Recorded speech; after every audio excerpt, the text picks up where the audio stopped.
10 litre পানিতে মাত্র 2.5 মিলি dose, এত কম খরচ। এটা যে কোনো ছত্রাক জনিত জায়গায় আপনারা দিতে পারবেন। এটা এক জায়গায় আমি কমন করে দিচ্ছি, এই যে আমের মুকুল এখন বের হবে না, এখন আমের মুকুল রোদ উঠে গেছে, কিন্তু আমের মুকুল এখন ঝাঁক করে বের হয়ে যাবে। বের হওয়ার পর আপনারা যে কাজটা করবেন, দেখেন করবেন কেন বলছি, টেম্পারেচার কিন্তু দিনের বেলায় যখন গায়ে পোশাক নাই, সকালবেলা কিন্তু জ্যাকেট, গাড়ির মধ্যে জ্যাকেট ব্লেজার সবই নিয়ে আসছি, যে পরিবেশে যেটা কাটে। আবার মোটা কাপড় পরছি, এখন কিন্তু ভিতর দিয়ে ঘামা শুরু হয়ে গেছে। দেখেন এই যে টেম্পারেচার হাই, রাতের বেলায় দেখবেন 10 ডিগ্রির নিচে নেমে গেছে। এই যে তাপমাত্রার একটা বৈষম্য, দিনে গরম রাতে ঠান্ডা, এতে কিন্তু মুকুলগুলো ফোটার আগেই কালো হয়ে ঝরে যাওয়ার সম্ভাবনা আছে। মাথায় রাখবেন এটা, যে মুকুলগুলা কিন্তু ফোটার আগে কালো হয়ে যাবে, একদিক দিয়ে কালো আর একদিক দিয়ে সাদা। এইটা কিন্তু ছত্রাক ধরবে। যেমন এই যে শীতকাল আসার আগেই কিন্তু মানুষের শরীরও একরকম নরম হয়ে যায়, ঠান্ডা লাগে। আবার শীতকাল যাওয়ার আখ্যান দিয়েও কিন্তু আরেকটা ঠান্ডা লাগে, গরম আসার আখ্যান দিয়ে। কারণ ওয়েদার পরিবর্তন হলে মানুষ ওটা অবজার্ভ করতে সময় লাগে। ঠিক ওই যে ওয়েদার দিনে গরম রাতে ঠান্ডা, এটাও কিন্তু গাছ সহ্য করতে একটু কষ্ট হবে। এই জন্য আপনারা ক্রপ সেফ এবং আমাদের আরেকটা প্রোডাক্ট আছে আশাদেব, এই দুইটা প্রোডাক্ট আপনারা একসাথে করে মুকুলের জন্য দিয়ে দিবেন। মুকুল থেকে গুটি না হওয়া পর্যন্ত এটা চলবে। আমরা ধানে আসছিলাম, আমের মধ্যেও চলে গেছিলাম। তাহলে আমরা কোনটা বললাম যে ক্রপ সেফ, ধানের যত রকমের রোগ বালাই আছে এটার জন্য আমি আপনাদেরকে বলবো যে আপনারা ক্রপ সেফ দিবেন, তাতে আপনাদের খরচ অনেক কমে যাবে। ঠিক আছে, তাহলে ক্রপ সেফ যদি আমরা দিই খরচ আমাদের অনেক কমে যাবে। কারণ 10 লিটার পানিতে ডোজ হচ্ছে মাত্র 2.5 মিলি। অনেককে আবার আমরা এই কথাটা বলিও না, বলি না এই জন্যে যে ডেমিস্কুর দামি একটা ওষুধ, এটা দেওয়া লাগে 1 লিটার পানিতে 1 মিলি, 10 লিটার পানিতে 10 মিলি, সেক্ষেত্রে ওটা দেওয়া লাগবে 2.5 মিলি। 2.5 মিলি তো হবে না, অন্তত 5 মিলি দেই, গাছ ফুল এরকম কোঁকড়ায় আসবে। এই জন্য আমরা বলি না। কিন্তু আপনারা এখানে যারা এই এলাকার মানুষ, তারা পেস্টিসাইড সবসময় নাড়াচাড়া করেন, আপনাদের অভিজ্ঞতা অনেক বেশি, যার জন্য আপনাদেরকে বলা যায় যে আপনারা 10 লিটার পানিতে 2.5 মিলি দিবেন। ঠিক আছে, আপনারা যারা 2.5 মিলি বললে আপনারা 2.5 মিলি দিবেন। কিন্তু অন্য জায়গায় বললে অনেকেই বলে যে না এটা এত দাম, এটার ডোজ একটু কেমন, ওটার ডোজ একটু বেশি, ওটার ডোজ একটু কম বলছে, আমি সমান করে দিই, দাম তো খুব বেশি না, সেক্ষেত্রে একটু কোঁকড়ায় আসবে। যার জন্য আপনারা ওই যে ক্রপ সেপেও যেতে পারেন। আপনাদের এখানে ক্রপ সেপ নাই না? ক্রপ সেপটাও খুবই ভালো একটা ঔষধ ছত্রাকের জন্য। তা আমরা ধান নিয়ে মনে হয় একটু বেশি কথা বলে ফেললাম না? আপনাদের আরো কিছু কি ধান সম্পর্কে জানার আছে? আর আপনি আর একটা বললেন যে ধানের আঁকটা নাটোর সাইডে আমরা যে কিন্তু বিঘা প্রতি কিন্তু 60টা লেবার দিতাম, কিন্তু ওরা দেয় দুপা, কিন্তু ধানের ফাঁকটা তো আর কিন্তু কারেন্ট পোকাটা কম। তাহলে আমার কথা ঠিক আছে তো? ঠিক আছে, কিন্তু আমরা ঘন দিই কারেন্ট পোকা আরো বেশি দিয়ে। আমের যদি ই করেন আপনার মাছিলে ই করেন, মাছিতে কি কারণে এটা আমের মাছি দাদা, ওই যে সোনালী মাছি না, খালি মাছিতে এটা লাল মাছিতে যেটা আবহাওয়া ক্ষেত্রে আছে, তখন আবহাওয়া এই মাছি দূর না হলে ভোলাহাটের মানুষ আম করে কোনো লাভ হবে না। যত দোষ নন্দ ঘোষ ওই মাছি আমের, মাছিটাই আপনার ক্ষতিকর। আম কালো হয়ে যায় কিন্তু সমস্যা নেই, কিন্তু মাছিতে যখন ফুলে দিচ্ছে ওই আম আর কিন্তু কোনো দোষ নাই, আসলে তার উপরে দোষ চাপানো হয়। তাহলে কথাটা ঠিক না কিন্তু। তাহলে আমরা বুঝি না, বলেন। আচ্ছা যাই হোক, আমরা যদি ধান নিয়ে আমরা আর কোনো আমাদের প্রশ্ন না থাকে তাহলে আমরা আমে যাবো। আমের আসলে আপনারা আম করতে করতে এমন হয়ে গেছেন যে এখন আপনারা আমের রাজধানীর মানুষ।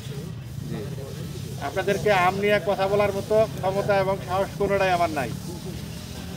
আম চাষ আপনাদের কাছ থেকে শিখি, এটা যে অন্য জায়গায় গল্প করি যে এটা চাপায়ের মানুষ এটা করে। হ্যাঁ, কমে গেছে, মূল্য কমে গেছে। কে বলেছে আপনাদেরকে? আপনাদের নিয়েই সারা বাংলাদেশ চলে।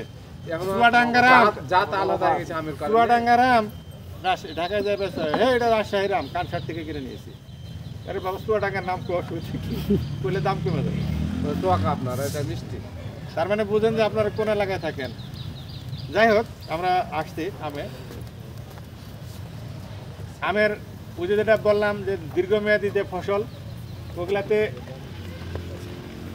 ওইগুলাতেও আসতে হবে মাটির পরিচর্যায়।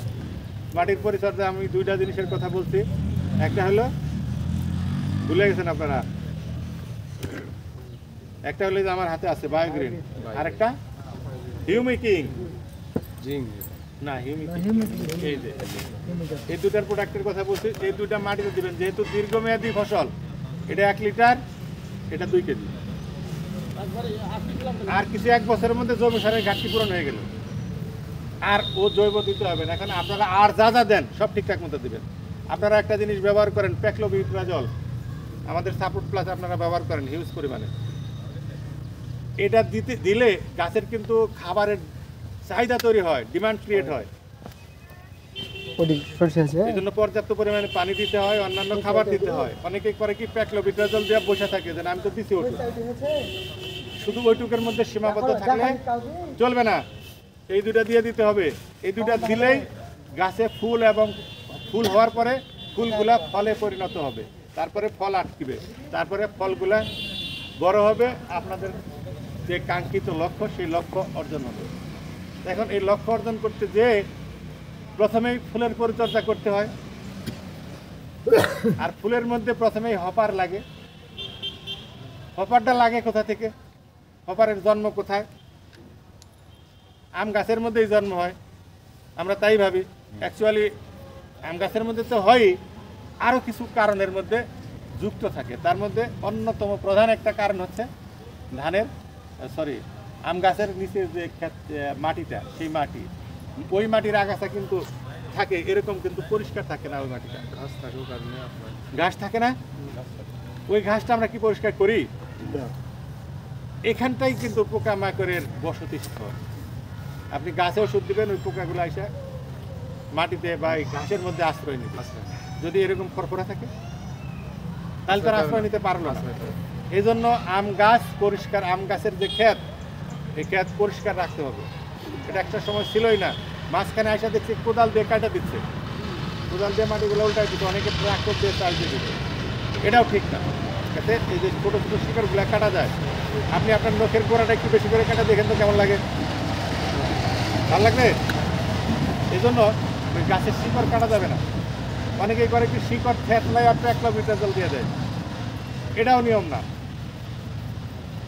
আম গাছেও সার বা যে প্যাক্লোবিউট্রাজল দেওয়ার নিয়মটা একটু বলে দিচ্ছি। সেটা হচ্ছে দুপুর সময়, যখন সূর্যটা ঠিক মাথার উপরে থাকে, দুপুর সময়, আবার খেয়াল করবেন, আপনারা যদি পিছন থেকে শুনতে না পান আগায় আসেন, যদি মানে দুপুরে যান দেখবেন যে গাছের ছায়াটা গোল হয়ে পড়ে। যেটুকু গোল হয়, গোল হওয়ার যে লাস্ট জায়গাটা, এই এরিয়াটুকুকে বলা হয় ক্যানোপি, যেটা আমাদের আরেকটা ওষুধের নাম আছে ক্যানোপি। এই ক্যানোপি এরিয়ার বাইর দিয়ে, মানে ক্যানোপিটা যেখানে শেষ ওই পর্যন্ত যে শিকড়গুলা থাকে, এই শিকড়গুলা দেখবেন অসংখ্য ছোট ছোট শিকড় থাকে। এই শিকড় দিয়ে গাছ খায়। বড় যে শিকড়গুলা ও কিন্তু গাছকে ধরে রাখার কাজ করে, নিচ থেকে পানি সাপ্লাই করে, কিন্তু আশপাশের যে খাবারগুলা বড় শিকড় দিয়েও খায়, কিন্তু মেন খাবারগুলো সংগ্রহ করে দেখবেন ছোট ছোট ছোট ছোট অসংখ্য শিকড় থাকে। এগুলো দিয়ে সে কোথায় খাবার আছে সেখান থেকে খাবার ধরে নিয়ে এসে খায়। ঠিক আছে? হ্যাঁ, আচ্ছা, এই শিকড়গুলো দিয়ে সে খাবার খায়। তো এই শিকড়গুলো যদি আমরা কাইটা দেই তাহলে ব্যথা পাবে না সে? খালি বলতে না পারে না, যদি বলতে পারতো তাহলে বলতো যা তোর এবার ফলনই দেবো। এত ব্যথা দেওয়ার কোনো সরকার আছে? তো বলতে পারে না। তাই আমরা যেভাবে ইচ্ছা গাছকে অত্যাচারও করতাম, তারপরেও গাছ আমাদেরকে দিত। আমরা যে অত্যাচার করতাম ওরকম দিত না। এখন আমরা আগাছা নিধনের জন্য এতদিন 2টা ওষুধ ব্যবহার করছি। একটা দিয়ে পোড়াই দিছি, আর একটা দিয়ে শিকড় ধ্বংস করে দিচ্ছিলাম। এই বর্তমান অবস্থা, তাই তো?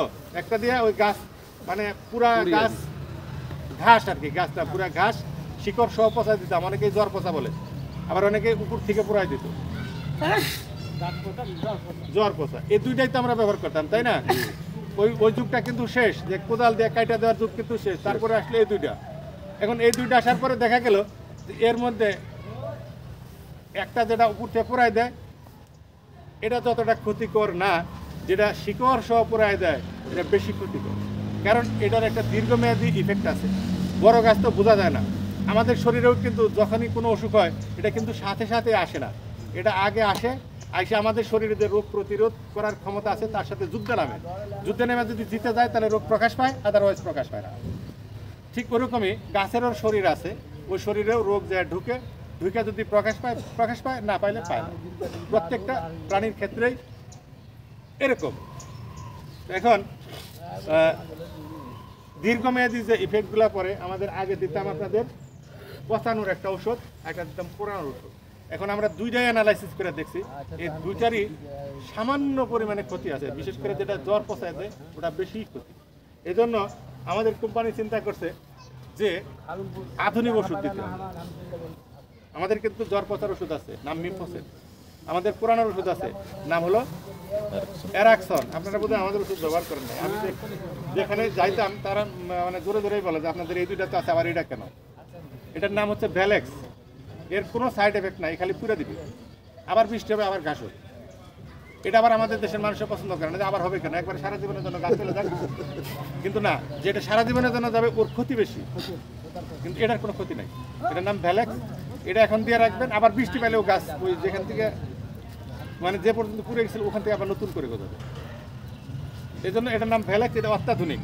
আর আগাছার জন্য আপনারা যদি মনে করেন যে আমাদের যে আরও দুইটা আছে, একটার নাম বললাম কি অ্যারাক্সন, আর একটার নাম বললাম মিমফোসেট।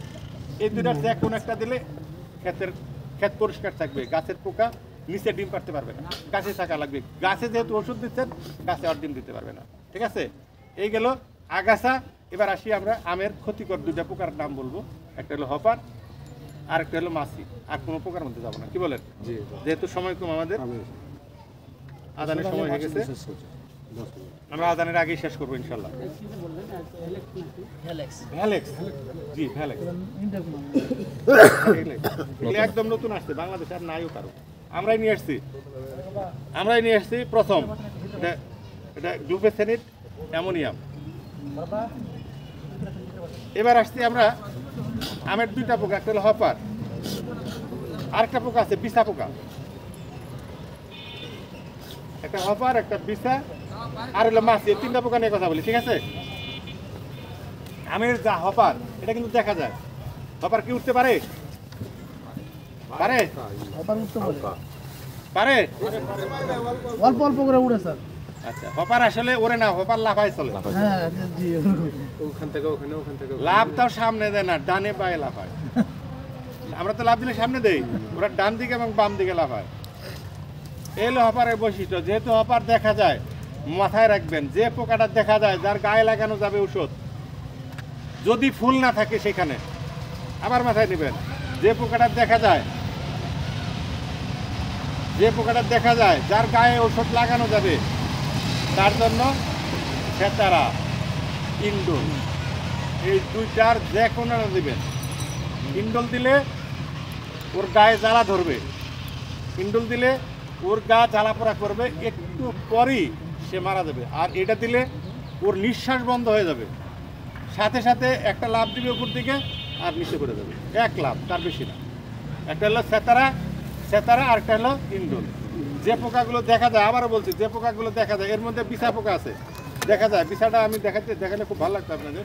বিছা দেখা যায়, এটা অনেক জায়গায় আশাও বলে, আশাই বলে, এটা দেখা যায়।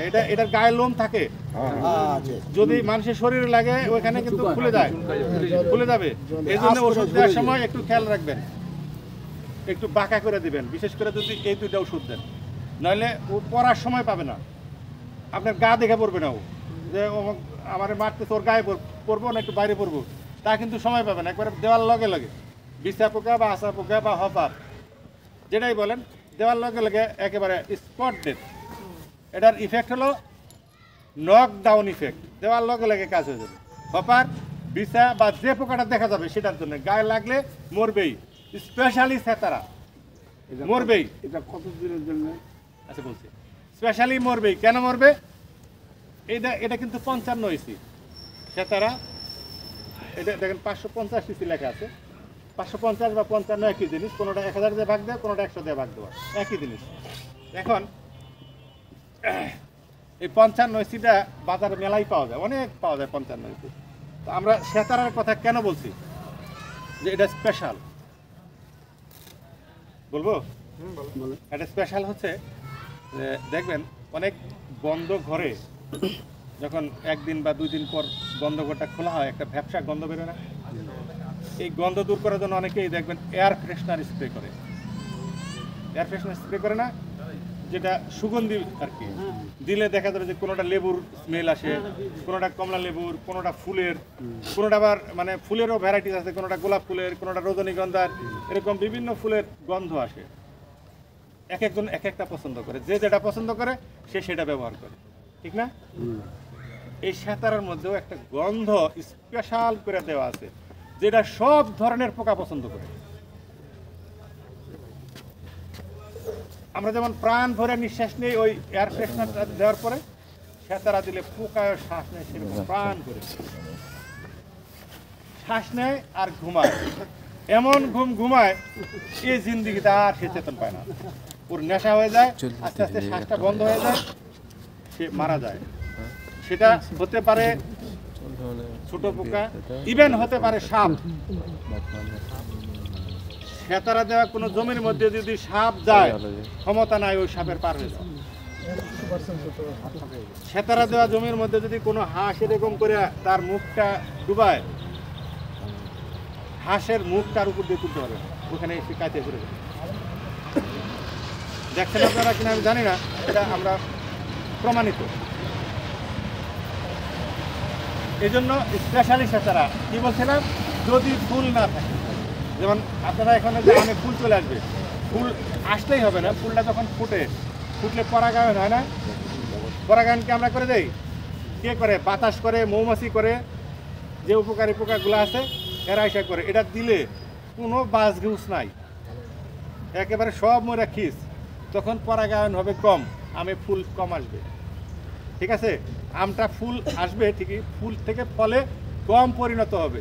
এই জন্য যখন ফুল থাকে তখন এটা দিবেন না, যখন ফুলটা ফুটে তখন এটা দিবেন না, না দিয়ে আপনারা এই ইনডোরে চলে যাবেন, এই ফুলের কোনো ক্ষতি করে না। তারপরে যখনই মনে হবে যে আমার জমিতে পোকা আসছে, ফল হয়ে গেছে, হয় না নাক ফুলের মতো, মটরশুঁটি দানার মতো হয় না, ওই অবস্থার থেকেই আপনারা এই সেতারায় চলে যাবেন, সেতারার কাজ তখন থেকেই শুরু হয়ে যাবে। খালি এটা আগেও কাজ করবে, কিন্তু আমি দিতে না করছি এই জন্যই যে উপকারী পোকাগুলার ক্ষতি হবে, তখন পরাগায়ন কম হবে, আম কম আসবে। তারপরে আপনারা যখন যেভাবে ইচ্ছা ব্যবহার করবেন। আমার সময় কমে গেছে, আজান দিয়ে দিবে। এখন আপনারা আরেকটা জিনিস কথা বলছেন, সেটা আপনাদের এখন জাতীয় শত্রুতে পরিণত হয়েছে। নাম বললেন কি? এটার মাছি। এটা দাঁত রদ করতে পারেন না, খাওয়াই দিবেন, যে আমের কিছু রাইখা দিলাম ওইখান থেকে খেয়ে যাও, সব নষ্ট করো না, হয় না?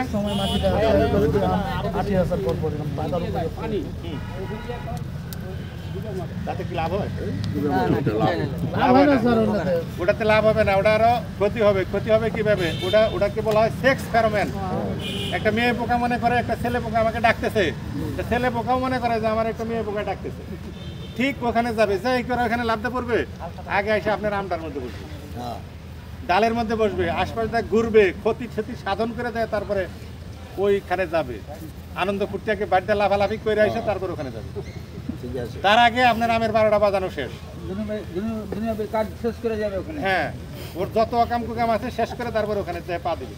এই জন্য ওরা আমি খুব একটা ভালো সলিউশন মনে করি না। ওর চাইতে ভালো হয় কোনটা? যদি মনে করেন যে আপনারা যে পোকা তো পচা জায়গার মধ্যে বসে, তাই না? পচা জায়গার মধ্যে আপনারা যদি আমাদের এই যে ক্যানোপি আছে, এটার গন্ধ কম, 2টা পচা মাখায় যদি আমের মধ্যে যদি এটা দিয়ে দেন না, মাঝে মাঝে বিট চোপ দিয়া গাছের মধ্যে 2-1টা গাছে দিয়ে দিলেন, 2-3 দিন পর ওটা চেঞ্জ করে দিবেন, ওইখানে বরং বেশি কাজ করবে। কিন্তু এত বড় বাগান তো আর ওইভাবে রক্ষা করা যাবে না। আপনারা তারা একটা কাজ করেন না, কয়টা গাছের মধ্যে উঠবেন আর কয়টা গাছ চেঞ্জ করবেন, এত লোক কই? মুক্তা কাজ করতে হবে। যেমন একটা অস্ত্র ছেড়ে দিব, তো ওই অস্ত্র যেন সবাই একটা একটা করে মেরে ফেলে, তাও সম্ভব না। এই মাছে কিন্তু উঠতে পারে। আপনি আজকে ইন্ডিয়া যাইতে চান, দেখেন আপনার পাসপোর্ট করা লাগবে, বিসমিল্লাহ, ভিসার আবেদন করা লাগবে, তারপরে কেউ না তুমি কী জন্য যাবা সেটা দাও, তোমার আয় কি, তোমার দুনিয়ার হিসাব কিতাব দেওয়ার পরে 1 মাস 2 মাস পরে বলবো তুমি যাইতেও পারো নাও যাইতে পারো, ভিসা দিতেও পারে নাও দিতে পারে।